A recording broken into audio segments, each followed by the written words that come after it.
Today on the Take On Board podcast, I'm speaking with Fiona David about understanding modern slavery risk. Before we start the podcast today, I'd like to acknowledge the traditional custodians of the land on which we record. For me, I am on the unceded lands of the Wurundjeri people of the Kulin Nation, and I pay my respects to elders past and present. I also pay my respects to any First Nations people who may be listening today. I acknowledge their continuing connection to land, waters, skies, culture, and country. I support Voice, Treaty and Truth for Aboriginal and Torres Strait Islander peoples in Australia, and I encourage others in the Take On Board community to do the same. Now, let me tell you about Fiona. Fiona is on the boards of ACCESS-NRI, which is Australia's climate simulator, the Coolaroo Foundation, a philanthropic organisation, and she represents Nicola Forrest on the Forrest Research Foundation. Lawyer, human rights expert and founder of Fair Futures, Fiona is leading the charge in helping organisations tackle issues like modern slavery in their supply chains. Having led the creation of the landmark Global Slavery Index, she's an expert in helping companies embed ethical and sustainable practices, proving that commercial success doesn't need to come at the expense of human rights or the environment. Welcome to the Take On Board podcast, Fiona. Thank you, Helia. Lovely to be here. It is so awesome to have you here. We have talked about modern slavery a couple of times, but not for quite a while. So it'll be really great to dig into it.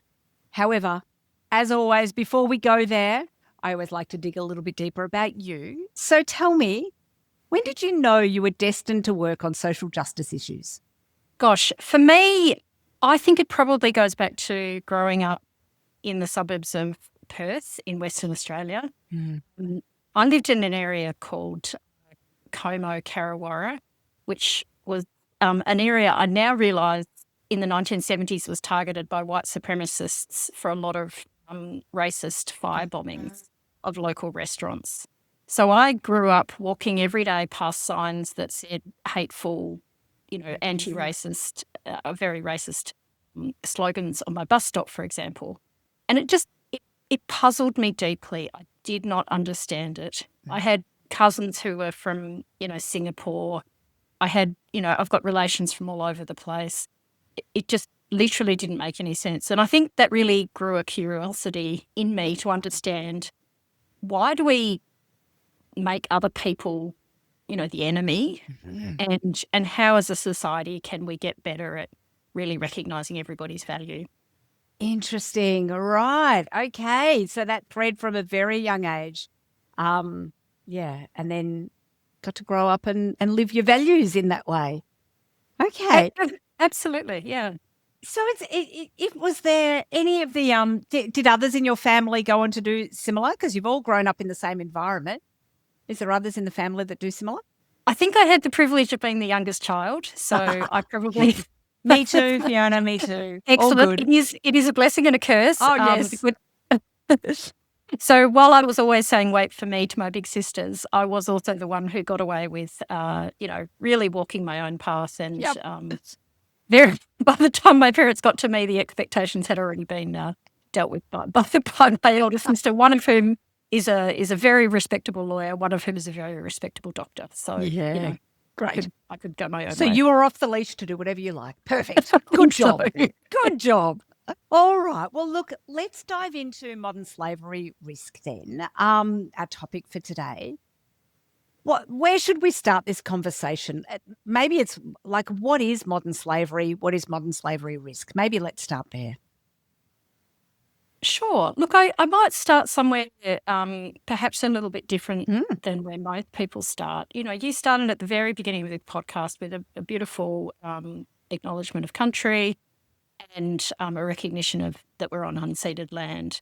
And I think it's very important in Australia to realise that part of our own historical context is that we dispossessed Aboriginal people when colonials came to Australia.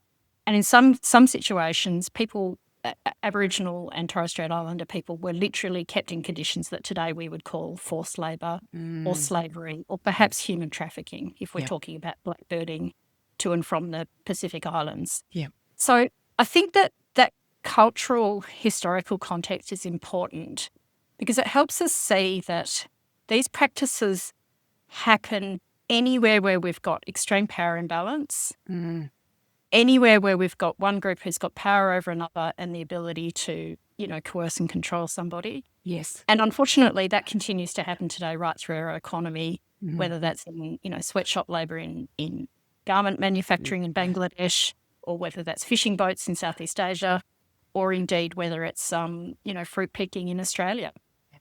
So, I think it's important to start with our own history and then to step forward and think about, well, where are the areas of our society today where people really have the least rights and really are the most vulnerable? And that's where you're going to find modern slavery risk. Okay. So for boards, what might be the prompters for them? Like, I remember having a conversation about this a few years ago. At the time, I was on a hospital board and I was reminded, for example, about cotton and looking at the supply chain for cotton, therefore for hospital linen and the many things that come into hospitals that involve cotton. And it was a great reminder for me. What are some of the prompters for board directors in thinking about modern slavery, particularly those that might be thinking it's got nothing to do with me? Yes. Look, I think the first myth to bust is that this is always a problem that happens overseas. So in the last 12 months, I think the Australian Federal Police have investigated something like 400 of these crime types across Australia. And, you mentioned cotton and you mentioned hospitals. So I get the other word that comes to my mind is, what about commercial laundries? This is another area where you see people in very low wage labour, potentially coming in as migrant workers and maybe at risk. So what most board directors will probably find is that the first time they think about this is that somebody puts a Modern Slavery Act report in front of them and says, we want you to sign this. And it's at this point that I would encourage board directors to just pause, take the time to read it seriously, really engage, ask some good questions. Ask your executive, ask your CEO, what have you actually done to understand where the most vulnerable people are in our operations and in our supply chain? You've said things in this modern slavery report about all the great things that we're doing in response.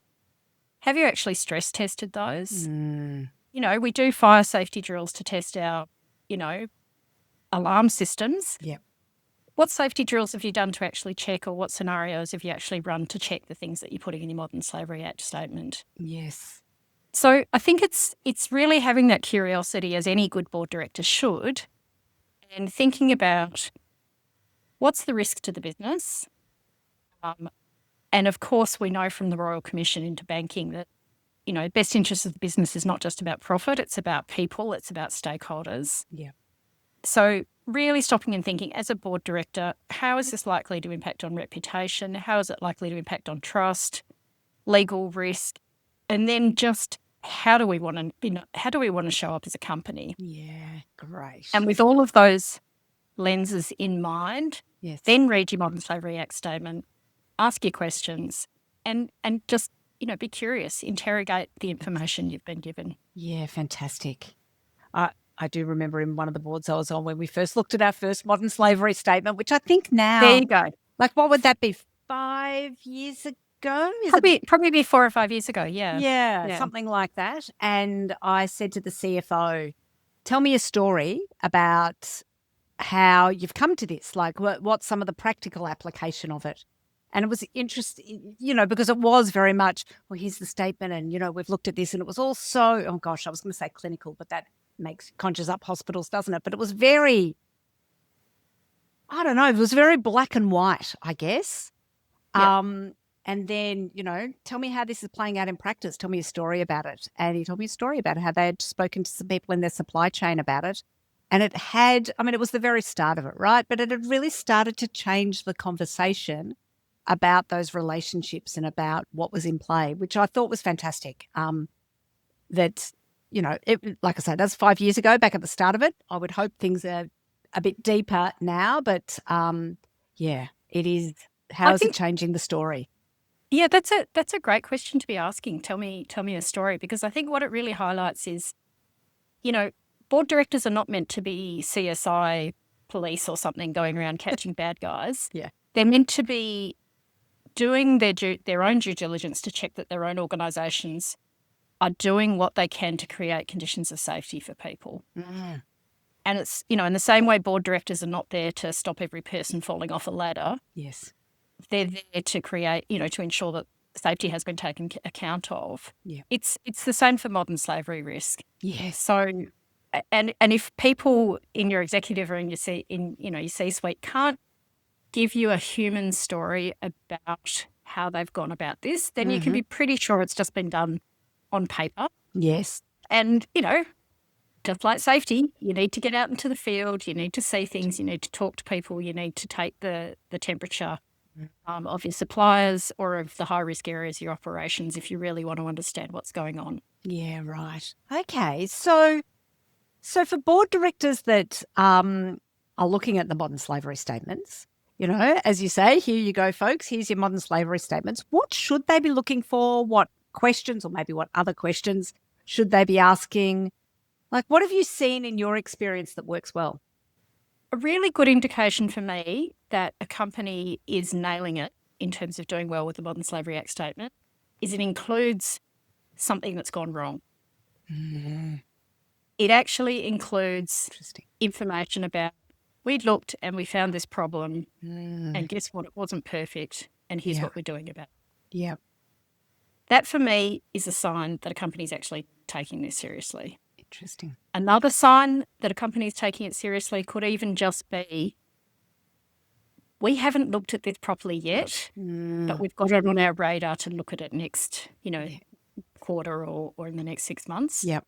So that real honesty, I think, is important to building confidence in the information that people are putting in these modern slavery statements, which is, trust is what this is about building. In terms of what to look for in a Modern Slavery Act statement, I think it's about interrogating how has an assessment been done of where is the highest risk.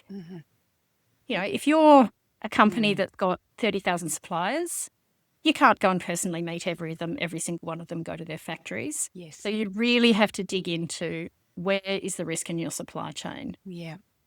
Where is the risk in your operations? Yeah. And then if you found 10 or 15 or 20 places, then of those 15 things, what's the highest, most significant risk? And look, that's where you should be looking. Yeah. So I would be suspicious of anything that looks a bit vanilla with a, oh yes, we've mapped it red, green, yellow, orange, pink, purple, and they're all green. And they're all green. Yeah. Because life ain't green like that. And it's a new-ish area too. It's 5 a newish years. area. So and we're a trading company. We rely on imports. We buy a lot of stuff from overseas. Yep. There is risk in what we're doing, and it's about, have you identified it so that you can start putting sensible measures in place to mitigate that risk? Yeah. Okay. So, is there any, either from the boards that you're on or other organisations, are there any stories? See, this is me always asking for the story. I've just realised that 5 years ago I was asking for the story, and that's exactly what I do here. Anyway, are there any stories you can share about how this is playing out in practice? This is not a story from my board experience, because the boards that I'm on, they're mostly in the philanthropic or the research space, so they're not covered by these obligations. But I was talking to a CEO recently about his views on what's the most practical thing you can do to start addressing risk of modern slavery, and he was really clear. It was pay people a decent wage. Yep. And there's this concept that you'll hear, fancy lawyer types talking about called living wage.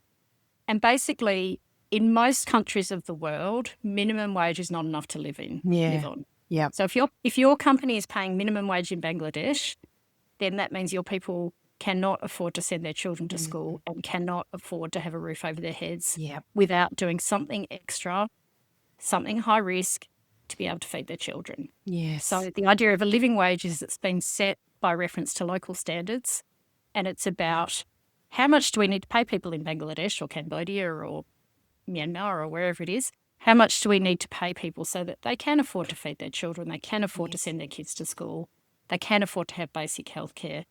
that's a living wage. If you pay people that, and it may only be, the difference of 50 cents or something over the course of a day or, a couple of hours, Yep. then that really makes a huge difference in terms of lifting people out of poverty and lifting people out of risk.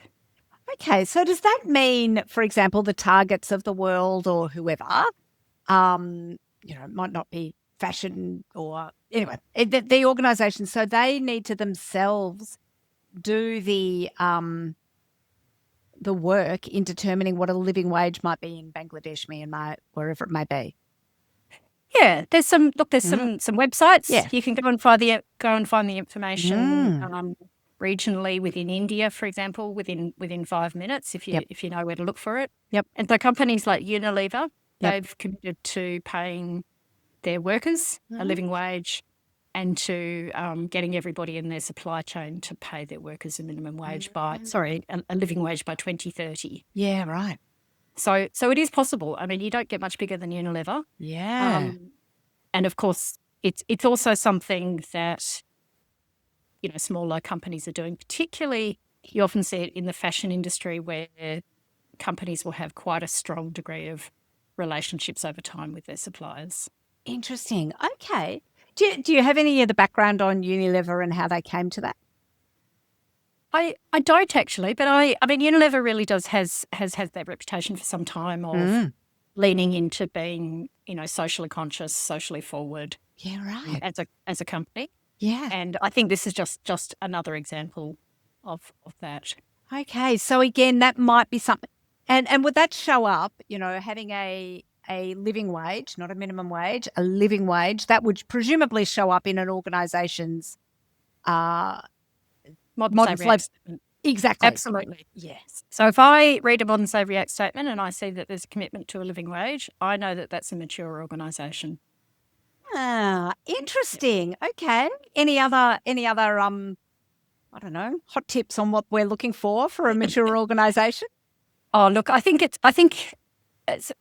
so first of all, you want to see change from last year. You don't want to just see somebody's cut and pasted last year template and changed the date or even worse, taken another organisation and swapped out. Yeah. Acme company for Beta company. Oh my gosh. Asked I don't know, an AI bot to write. Asked AI to do it for them. Yes. Yes, that'll be the next thing, won't it? I think it's about realising the seriousness of the issue and treating the reporting that you do as a reflection of the seriousness of that issue. And the reporting should ultimately reflect what you've done, not be the end game in itself. Yeah, right. It must be quite for the people or the peoples in an organisation who are pulling together modern slavery statements. Like, it strikes me that it's not something that AI can write. It's not something even that one individual can sit there and write. It strikes me that it's a whole stakeholder engagement plan in a way, because it's not, Absolutely. There are so many players in your supply chain and in your orbit. Yeah? Absolutely. And look, that's something that boards really need to pay attention to is, are they resourcing people properly? It's all very well to give somebody a glamorous title and say you're responsible for, preventing modern slavery or what have you, or sustainability or whatever the title is. Yes.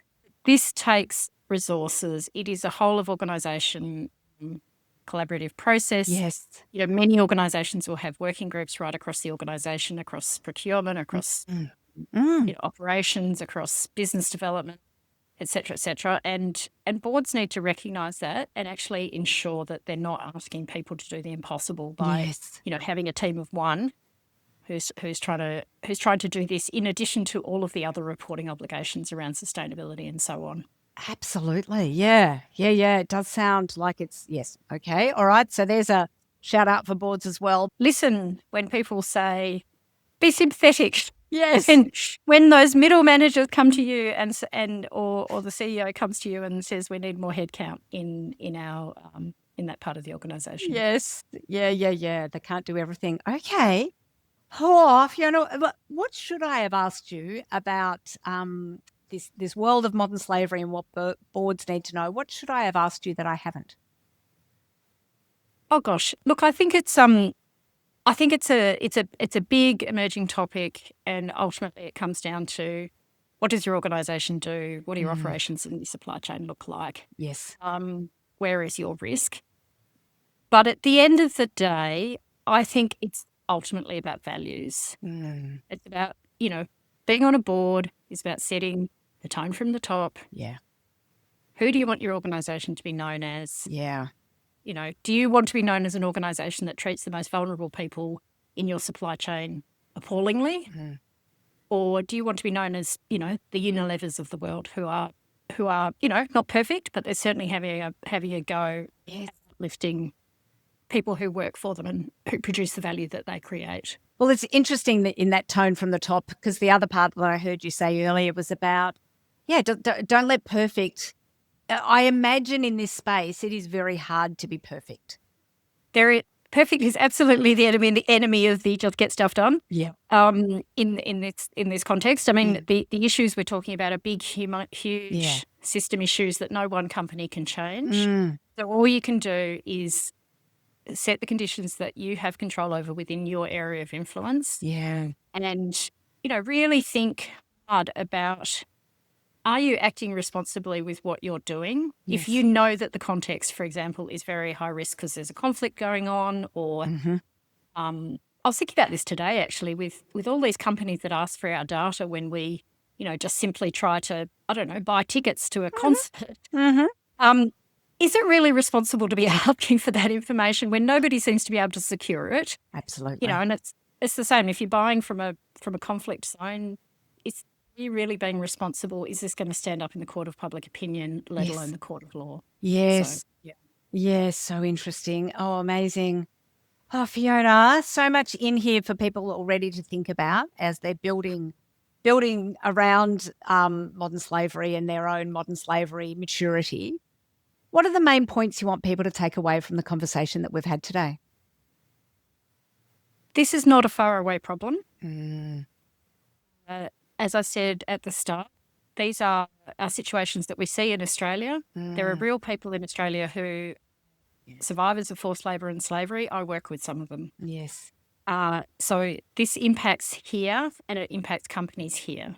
So some of your listeners might be familiar with the Kmart case that come up recently, where Kmart is being, taken to court in order to get out information about what sits behind their Modern Slavery Act statements. It is easy to think this is just a light touch regime, but it is increasingly being used in creative ways to have some teeth. Yep. So that's the first thing. This is not a faraway thing. Second thing is that point about this is not your job as a board. It's not about catching criminals. It's about creating conditions of safety. Yes. And then the third thing I'd like people to take away is to think about values. How do you want your company to be known? How do you want your organisation to show up in the world? Yeah, absolutely. Okay. And is there a resource or resources that you would like to share with the Take On Board community? Sure. Look, I would love people to go and have a look at the Fair Futures website. Fairfutures.com is my website. And I'd love to hear from your listeners if they're interested in a board briefing. Yeah.